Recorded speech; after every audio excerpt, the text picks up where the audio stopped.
Hello and thanks for watching. I'm Grace Lenehan. This week at Otterbein, the men's basketball team is out of the OAC tournament and Uptown Westerville is full of activities for students. First off though, we will take a look at Chaplain Monty Bradley, who is retiring after 30 years of service to Otterbein University. John Bazika has more. After fulfilling his dream job, Chaplain Monty Bradley has decided to retire after 30 years of service to Otterbein University. It's been an honor to be the chaplain, and it's been an honor to serve the members of this community. Been grateful for that opportunity. And really, in terms of a career or, for clergy, I mean, we speak of vocation, a calling, that sort of thing.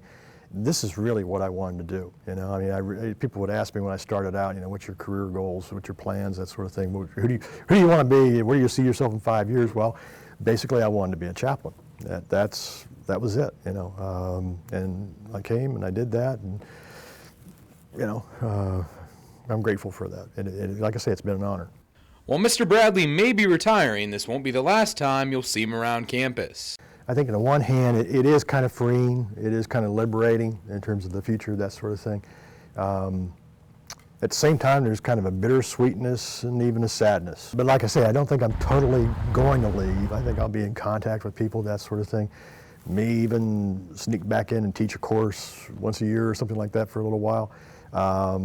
So I don't think I'm going to be gone. I mean, at the very least, we'll be back over to see plays or hear a concert, go to a game, something like that.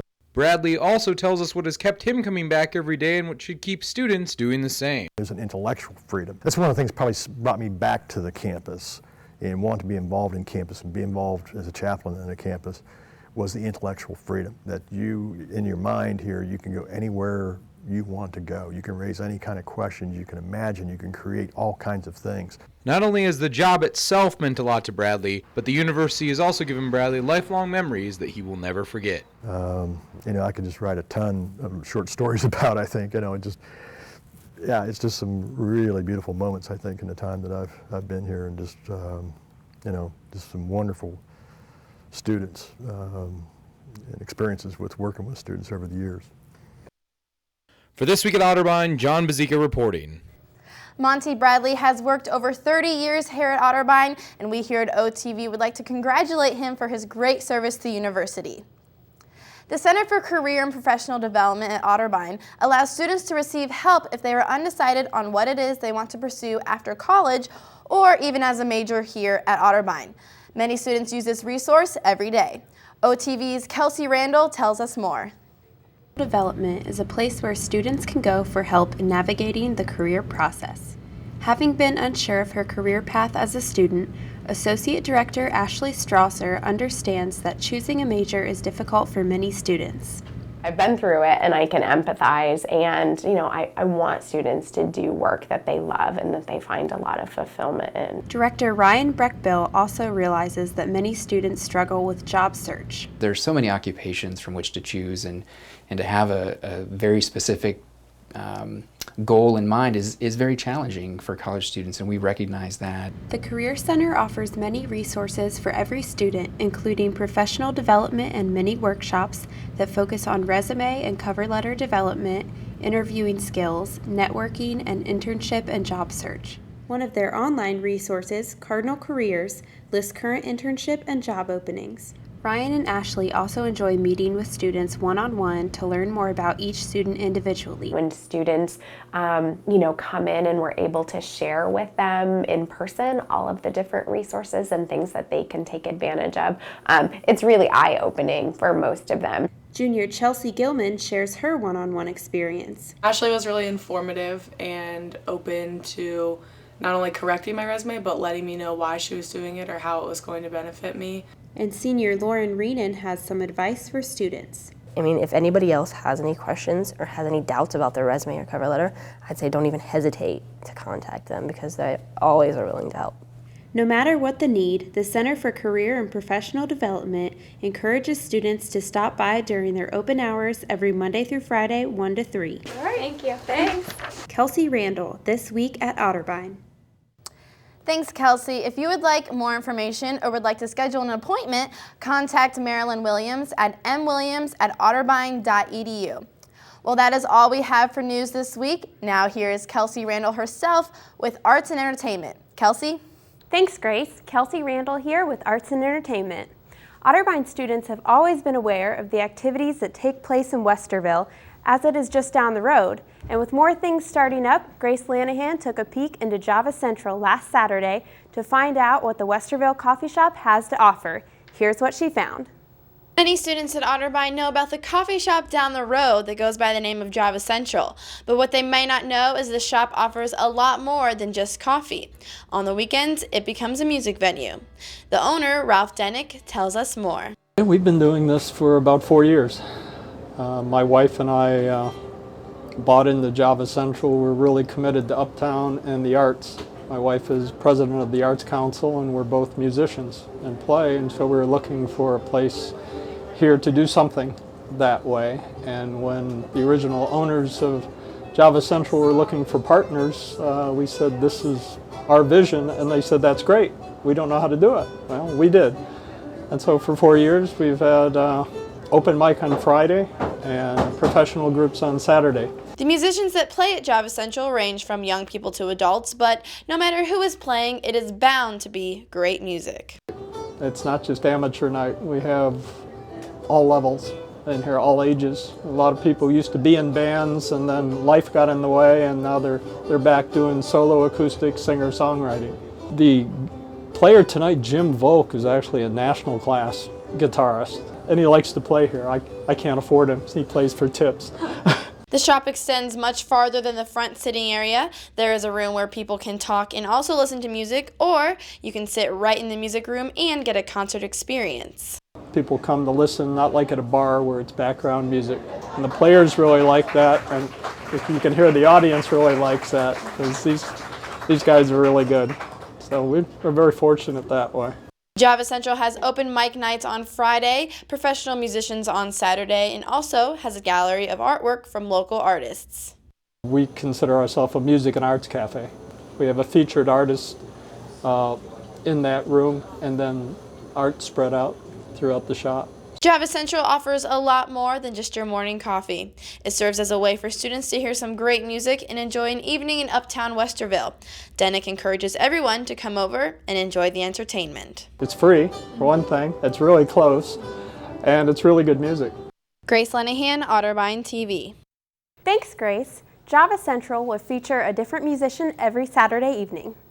Old Skool Skate Shop is another Westerville area store with more uniqueness to it than one might think. Aaron Rhinehart rolled his way down State Street to find out more. Lives a shop you may not associate with Westerville. Old Skool Skate Shop, run by Wally Carl, is in its 12th year of serving the Uptown community. Carl's love of skateboarding started when he just happened to find something in the trash. I was actually a newspaper boy. I grew up like 3 blocks from here, and I found one in the trash and grabbed it and started skating. Carl has taken this hobby and made it into a business. His enjoyment of skateboarding all comes down to just one word. It comes down to fun. And once you start skating and you get involved with the other people, it becomes kind of a family thing. Like pretty much any skateboarder is a friend. With you go to a skate park you've never been to before, chances are you're going to wind up skating with somebody you've never met before, and they're going to be cool with you. Old Skool Skate Shop offers shoes for skaters, parts, and merchandise. Carl's shop has been a part of the change in Westerville's bustling uptown community. When I first opened up, it was mostly antique stores around here. There was me, and there was Thrill Vulture Tattooing were really the only 2 cool stores around here. And then, they started opening, they let the alcohol and the bars in, and uptown really changed. This skateboard shop off of State Street shows how Westerville is open to a diverse business community. Wally Carl hopes to continue doing what he loves for years to come. I'd like to think that I will be here for another 12 years or 20 years or, whatever. You never know what's going to happen. So I'm just optimistic, thankful for what I've been given, and try and keep it rolling as long as I can. For This Week at Otterbein, I'm Aaron Rhinehart. Thanks, Aaron. That's all we have for Arts and Entertainment on this week's show. Now making his OTV debut will be the man himself, Mr. Aaron Rhinehart. Take it away. Thanks, Kelsie. Aaron Rhinehart here with your Cardinal Sports Report. Head coach Todd Adrian's first season came to an end this week, but not before the Cardinals made some noise in the OAC tournament. The men's basketball team went into the tourney as the lowest seed and looked to shake things up in the OAC. Their journey began on Monday, this week against the Blue Streaks of John Carroll in the first round of the OAC tournament. Otterbein TV's David Kinder breaks down the Cardinals' first victory in postseason since 2007. The 8th seed Otterbein Hoops team traveled to University Heights on the 18th to take on the 5th seed John Carroll Blue Streaks in the first round of the OAC tourney. JCU jumped out to an early lead thanks to Kyle Hubbard, who scored 31 in JCU's win over OU on the hardwood earlier this year. However, this Jake Bischoff three-pointer sent the teams to the locker rooms tied at 38. First-year coach Todd Adrian's boys kept up the intensity in the second half, and the Cardinals would shoot 60% the rest of the way.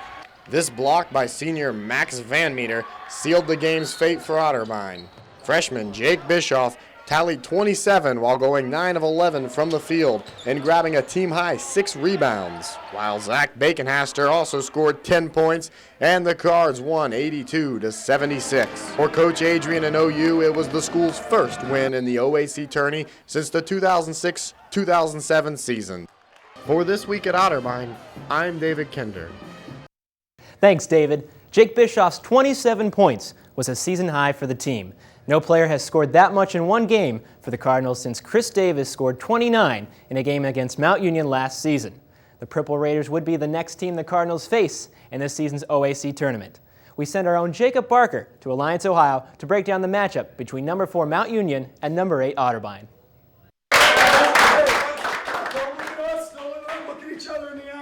Look each other in the eye. You guys have earned this, all right? You put enough sweat equity in. Let's go get in destroy this just like we did last night, all right? Get up there fast. Let's go together. 1, 2, 3. Yeah. A night after earning their first OAC tournament victory since the 2007 season, the Cardinals came into Alliance, Ohio, looking to continue their postseason run against the Purple Raiders of Mount Union. Freshman Jake Bischoff and junior Max Van Meter led the way for the Cardinals, tallying 12 points apiece. Otterbein avoided a slow start and kept it close all night, coming to within 3 points with just under 5 minutes to play. But it wasn't enough as the Purple Raiders took advantage of several late rebounds and 2 late free throw attempts to emerge victorious. Head coach Todd Adrian offered his thoughts on the game. Well, I think we were down 59-53 until we got 2 offensive boards on free throws and hit a big 3 to put it to that. And you know, that's kind of the thing. We made some plays in that possession, and then unfortunately the next possession they made some plays, and frankly they were the same plays. You know, they just went up and made some athletic moves, just like our guys had done, and yeah, that was tough because we fought, scratched to get right back in it, and then to give up, you know, a 1-possession game to a 2-possession game at that point makes it tough to overcome, especially when they're a good team and all of them shoot the free throws well. So that put us in a tough spot. I don't think our record is indicative of how good this team was, you know, and I think that was, you know, evident last night and tonight, even the way we battled 2 of the better teams in the league. You know, John Carroll, also a good team that you know, first round game, you know, our guys had played them tight 2 times, and you know, to come out and win a game that hadn't been won, you know, in Otterbein for I think 5, 6 or 7 years, was something that's nice for these seniors. They've left it, I think, better than they found it. Jacob Barker, This Week at Otterbein. The Cardinals finished the season 8-19 overall, 4-19 in the OAC. The Lady Cards are playing after the taping of this broadcast, but we will let you know what they do in the OAC tournament on next week's show. Dawn Stewart is in her first swing with her first year serving as Otterbein's athletic director. Otterbein TV had a chance to catch up with Dawn to ask her how things were going so far. Yeah, there's been a really good feeling around the department this year. Certainly with the hiring of Coach Tim Daup and Todd Adrian, I think both of those new coaches created a lot of excitement. People were curious to follow their programs and see what was happening.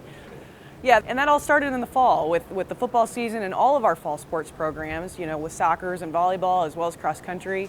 people were excited to see what our athletes were going to do, what they were going to do, certainly under a new coach. And when winning occurs and positive things start happening, there's a lot of positive buzz that surrounds it. That's carried its way into the winter sports, and hopefully will continue through the spring sports programs as well. Tune in next week when we will take a look at how Stewart is progressing with the renovations of our McVeigh track and also update us on Memorial Stadium's new turf project. Well, that is all the time we have for the Cardinal Sports Report and for this week's show. On behalf of our entire crew, I'm Aaron Rhinehart, reminding you to make every day at Otterbein just a little bit better than the last. Thanks for watching, and we'll see you next week.